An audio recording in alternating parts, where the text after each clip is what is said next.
Ma thèse porte sur l'étude d'un perturbateur endocrinien, les PCB, et j'étudie ses effets sur la neurogenèse, donc la formation de nouveaux neurones dans le cerveau.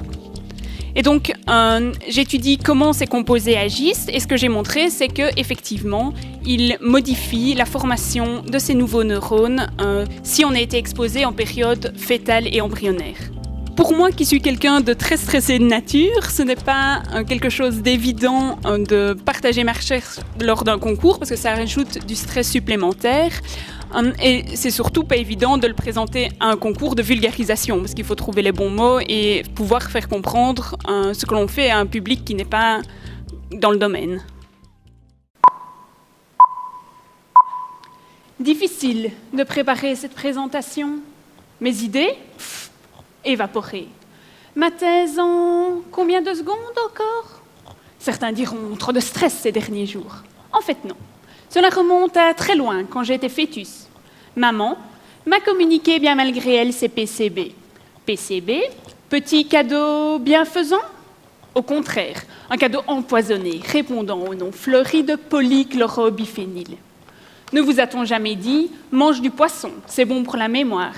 Ce poisson qui nous apporte l'iode, essentiel à la thyroïde, nous ramène aussi les PCB que nous avons fabriqués, utilisés et finalement jetés dans cette grande poubelle bleue qu'est la mer. Après ma naissance, je ne fus pas quitte de ce poison. Le lait maternel a aussi drainé les PCB vers mon cerveau qu'il continue de malmener. Mais vers mon cerveau uniquement, que nenni, le vôtre aussi.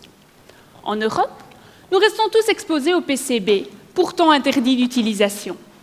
Dans certaines régions, la moitié de la population est exposée à des taux jugés non acceptables par les autorités. Parmi les enjeux de cette exposition, notre mémoire, qui se joue dans une région du cerveau appelée hippocampe.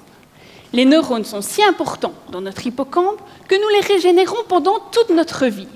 J'étudie les effets des PCB sur ces nouveaux neurones que vous pouvez voir en vert sur les deux images du haut que j'ai prises au microscope. Chacun de ces nouveaux neurones est comme une petite pile qui, pour bien fonctionner, doit être à la fois chargée et bien connectée. J'ai montré que les PCB empêchent les nouveaux neurones d'être bien chargés. Ils produisent donc moins de courant.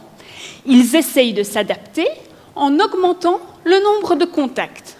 Pour le nouveau neurone, en augmentant le nombre de protrusions vertes que vous voyez sur la troisième image. Mais cela de façon inefficace. Ce problème électrique va se doubler d'un autre problème. Quand un cerveau exposé au PCB tôt dans la vie devient adulte, la production de nouvelles piles devient déficiente. Autrement dit, l'hippocampe régénère moins bien ses neurones. Peut-on contrecarrer ces effets à distance des PCB? Oui, chez la souris, si je la fais courir dans une roue. Donc, je cours pour ma forme, serait aussi je cours pour mon hippocampe et ma mémoire. Qui sait? Qu'en est-il des générations futures? On peut espérer qu'un jour les PCB auront disparu, mais la question ne sera pas résolue pour autant. Le fœtus humain est exposé à de nombreuses substances qui font du tort au cerveau. Dès lors, il m'est difficile de vous rassurer. Mais à dire vrai, j'espère inquiéter par mes travaux. Inquiéter qui? Nos pouvoirs publics pour les mobiliser et les médecins pour aider nos futures mamans par quelques réglementations. Merci.